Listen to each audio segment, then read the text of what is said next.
अगर किसी दिन सौरभ दास मेरे सामने आ गया तो माँ बहन से ही शुरू करूंगा और कहूंगा बेटा छोटे हो अगर बड़े ने मजाक कर लिया तो क्या हुआ।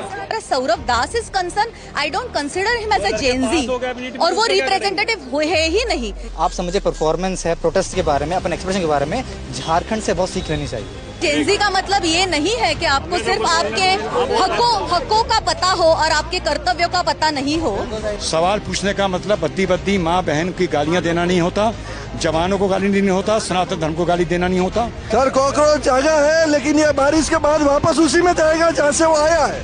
सरकार को इन लोगों के मुकदमे बड़ी गंभीरता से बता रहे हैं, वापस लेने नहीं देंगे।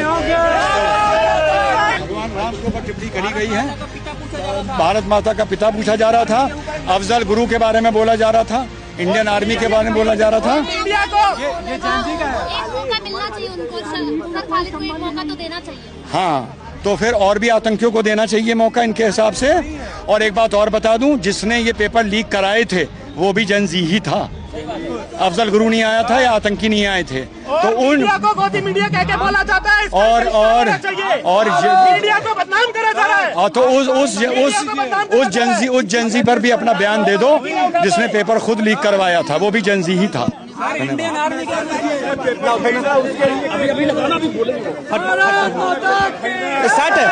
तो देखिए यहाँ पर जो है रिजवान साहब है, दिल्ली पुलिस की जो है हौसला अफजाई कर रहे हैं और साफ तौर पर जिस तरीके से सीजेपी का प्रदर्शन हुआ, पुलिस कर्मियों पर हमला हुआ, मीडिया कर्मियों पर हमला हुआ, उसके बाद आज जो है पार्लियामेंट स्ट्रीट के थाने के अंदर रिजवान साहब पहुंचे। रिजवान साहब क्या कहेंगे? कॉकरोच कह रहे हैं कि भाई हम देश के अंदर बढ़ते रहेंगे और हमारी आबादी जो है सरकार से सवाल उन्हें वो कॉकरोचों की तरह बढ़े या मच्छरों की तरह बढ़े, सरकार से सवाल पूछने का उनको पूरा अधिकार है, ये मैं आज भी बोलता हूं।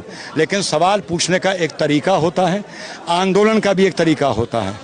सवाल पूछने का मतलब बद्दी माँ बहन की गालियां देना नहीं होता, जवानों को गाली देनी होता, सनातन धर्म को गाली देना नहीं होता। और अगर वो एक प्रेशर ग्रुप बनाना चाहते हैं, अन्ना हजारे ने भी बनाया था, जयप्रकाश नारायण ने भी बनाया था, लेकिन ये हरकतें कहीं नहीं हुई थी। ये तो हमें ये बदतमीजी हमें किसान आंदोलन तक में देखने को नहीं मिली। इतनी बदतमीजी तो मैं कहता हूं हमको शाहीन बाग में देखने को भी नहीं मिली जितनी इन्होंने बदतमीजियां की हैं और सनातन विरोधियां बात बोली हैं। आप प्रेशर ग्रुप बनाइए, हम उसका सम्मान करते हैं, लेकिन आप जेनजी के नाम पर लोकतंत्र के मंदिर पर चढ़ाई कर दोगे, उसके खिलाफ हम बोलेंगे। सरकार को इन लोगों के मुकदमे बड़ी गंभीरता से बता रहे हैं, वापस लेने नहीं देंगे। और सुनिए ये बात सिर्फ भपकी नहीं है, यही बात मैं सुप्रीम कोर्ट का अधिवक्ता हूं, यही बात मैं सुप्रीम कोर्ट में भी आर्ग्यू कर रहा हूं, वहां भी आर्ग्यू हुआ है, 18 को फिर से आर्गुमेंट है और सरकार को भी चता रहा हूं। हम दोनों तरफ लड़ेंगे। सरकार की राजनीतिक मजबूरी हो सकती है, देश की मजबूरी नहीं हो सकती। आप एक तरफ कह रहे हैं कि दिल्ली पुलिस का हौसला जो है अफजाई कर रहे हैं, दूसरी तरफ सीजेपी का प्रवक्ता सौरभ दास कह रहा है कि भाई हम उन पुलिस वालों पर कार्रवाई करेंगे। बिल्कुल, उसका मेरा ये जवाब है कि अगर इन्होंने पुलिस ने अपनी कार्रवाई नहीं की होती और 500 आदमी पार्लियामेंट हाउस के अंदर पहुंच गया होता तो यही विपक्ष यही बात कर रहा होता कि हमारा पुलिस पे सवाल है। लाठी बांधो तो सवाल है, ना बांधो तो सवाल है। तो इनके सवालों का कोई महत्व नहीं है। हम यहाँ पर सिर्फ पुलिस का, आरएएफ का हौसला अफजाई करने आए हैं कि आइंदा कोई ऐसी हिम्मत करे तो और लाठी बाजना। लीगल जो बात है उसका आर्गुमेंट सर्वोच्च न्यायालय में हो रहा है, अपनी बात में वहां रखूंगा। एक बच्ची का जिक्र आ रहा है, 12 साल की लड़की जिस पे लाठी लगी, नहीं 12 साल की। उसके माँ बाप को पहले बुलाइए और ये पूछिए 12 साल की लड़की पार्लियामेंट की तरफ जा क्यों रही थी, पहले ये पूछिए, ये उनसे सवाल करिए और ये उनसे पूछिए। और जो भी हमारी शिकायत है आप प्रोटेस्ट करिए, आपको अधिकार है, लेकिन आप इस तरह से अगर हरकतें करेंगे तो अभी ये कुछ नहीं है। अगर एक बात बताइए, सरकार आह्वान कर दी थी कि इतना आदमी जंतर मंतर पहुंचो, एबीपी भाजपा का युवा कार्यकर्ता, अलग राष्ट्रभक्त वहां 1 लाख पहुंच जाते और वहां हिंसा हो जाती जिसमें 300 लोग मर जाते तो कौन जिम्मेदार होता? आमना सबका एक तरीका होता है, उस तरीके के इनको संयम में रह के बात करनी चाहिए। उन्होंने कहा कि ये प्रधानमंत्री जो है वो भगवान थोड़ी ना है, प्रधानमंत्री है, और उनसे अगर मजाक कर लिया तो क्या?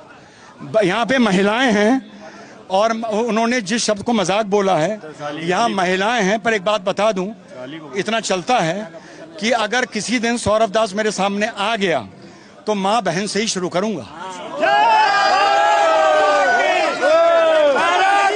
और कहूंगा बेटा छोटे हो, अगर बड़े ने मजाक कर लिया तो क्या हुआ, माँ बहन से ही शुरू करूंगा। वो मजाक करेगा तो हमारा भी फिर यही मजाक है, हम भी मजाक कर सकते हैं। प्रधानमंत्री को गालियां देना, देश के सिस्टम को नकारा कहना, आप राजनीति करिए, जवानों को कैसे करिए? देश की सेना कानून को हाथ में लेना नहीं चलेगा, क्योंकि गवर्नमेंट ये नहीं कर सकती, लेकिन हम लोग कर सकते हैं। तो आपने ये बहुत अच्छा शुरू किया है और आपका तो ये जो है हम आपको तस्वीरें दिखा रहे हैं कि दिल्ली पुलिस का हौसला अफजाई कराया जा रहा है और साफ तौर पर यहाँ पर तमाम समर्थक जो है आए हैं। लेकिन जिस तरीके से सीजेपी का प्रदर्शन रहा, जिस तरीके से सीजेपी ने जिन भाषाओं का इस्तेमाल किया, किस तरह देखते हैं आप इसे? सर कॉकरोच जगह है, लेकिन ये बारिश के बाद वापस उसी में जाएगा जहाँ से वो आया है। हाँ, जहाँ से आया वहीं जाएगा। जहाँ से आया वही जाना पड़ेगा उसको। सर अभिजीत दीपके को लेकर नाली का कीड़ा नाली में ही रहना पसंद करता है। जब कॉकरोच उन्होंने अपना नाम खुद रखा हुआ है, इसका मतलब वो जमीन के नीचे हमेशा गंदी नाली के ही लोग हैं। वो तो कह रहे थे कि जेनजी है ये, भारत के जेनजी कोई नहीं है। बच्चों की मैं माँ हूँ, तो आज मैं यहाँ पे आई हूँ ये बताने के लिए कि जेनजी का मतलब ये नहीं है कि आपको सिर्फ आपके हकों का पता हो और आपके कर्तव्यों का पता नहीं हो। और as far as accountability is concern, accountability we cannot be speaking of accountability single side. मतलब पेपर लीक हुए, जो कोई मॉरल रिस्पॉन्सिबिलिटी जिन्होंने ली उन्होंने रिजाइन किया। अभी अगर आपने प्रोटेस्ट बुलाया था वो शांतिपूर्ण नहीं हुआ और उन्होंने पार्लियामेंट की तरफ मार्च किया, तो उसकी भी अकाउंटेबिलिटी सेट होनी चाहिए। तो जरूर बच्चों, आपका राइट है कि आप प्रोटेस्ट करिए, लेकिन वो शांतिपूर्ण हो, ये आपका कर्तव्य होना चाहिए। तो इसी माध्यम से मैं आपको बताना चाहूंगी, we are very optimistic about Gen Zs and the future generations to come. को क्या कहेंगे जो कहते हैं कि भाई प्रधानमंत्री मोदी जो है भगवान नहीं है और मजाक किया है जेनजी ने, उससे क्या होगा? देखिए, अपना अपना एक मतलब तौर तरीका होता है, ये तो गलत है। अगर मैं व्यक्तिगत कैपेसिटी में कहूँ, किसी भी बुजुर्ग के बारे में, बड़े लोगों के बारे में ऐसे बात करना गलत है और ये नहीं कहना चाहिए। वो सिर्फ ना कि एक व्यक्ति मतलब नरेंद्र मोदी है, बट संवैधानिक पद पे है आज, तो इसीलिए ये कहना तो बहुत ही गलत है। As far as Saurabh Das is concern, I don't consider him as a Gen Z, और वो रिप्रेजेंटेटिव है ही नहीं। जो सारे लोग वहाँ पे जमा थे, तो पहली बात तो वो सारे जेनजी नहीं थे, दूसरी बात उनमें गुंडे भी थे, और अगर उसमें कुछ जेनजी का रिप्रेजेंटेशन था तो वो बहुत ही छोटे तौर पे था। मैं बार बार ये कहूंगी कि जब हमने we saw the ruckus of the 20th July, तो we as a parent, as a mother of 2 Gen Z kids, I was deeply concern कि हमें ऐसे प्रेसिडेंट सेट नहीं करना चाहिए। गलत। आप भी जेनजी हैं? हाँ जी। क्या आपको कभी इस तरीके के प्रोटेस्ट में शामिल होने का मौका मिले तो क्या आप जो है प्रधानमंत्री के लिए अभद्र भाषा का इस्तेमाल करेंगे? मैं किसी के लिए भी अभिवादन का इस्तेमाल नहीं करूंगा, क्योंकि ये आपकी नर्चरिंग को दिखाता है और फिर आप कहते हो कि आप क्यों नहीं रूल कर रहे हो। ठीक है, हो सकता है कि आप नैरेटिव वॉरफेयर में जीत जाओ, लेकिन ज़मीनी स्तर पे जो रूल की साइड है रूल की साइड रहेगा, जो स्लेव की साइड है स्लेव की साइड। जो अपने पास स्लेव डिटरमाइन करता है वो स्लेव ही रहेगा, और जो रूल में डिटरमाइन करता है वो रूल ही रहेगा। चट्टों का प्रदर्शन था, ये सनातन और देश के खिलाफ ज्यादा था या फिर नीट के एग्जाम के मुद्दे पर? ये पूरी ह्यूमैनिटी के खिलाफ सही नहीं था। हमारी अभी गवर्नमेंट ने, ये अप्रिशिएबल बात है कि उन्होंने एनटीए के चीफ को रिमूव करा। एक नेशनल ग्रेड चेयर होता है एनटीए का चीफ, ठीक है। पिछली सरकारों ने नेशनल तो छोड़ो, स्टेट के किसी रिस्पॉन्सिबल को नहीं रिमूव करा था, ठीक है। इन्होंने नेशनल ग्रेड को रिमूव करा। झारखंड में क्या लग रहा है? झारखंड में बहुत आइडियलिस्टिक है। मैं खुद उत्तर प्रदेश से आता हूँ। हमारे पूरे नॉर्थ वेस्ट इंडिया में जैसे लोगों का आप समझे परफॉर्मेंस है प्रोटेस्ट के बारे में, अपने एक्सप्रेशन के बारे में, झारखंड से बहुत सीख लेनी चाहिए।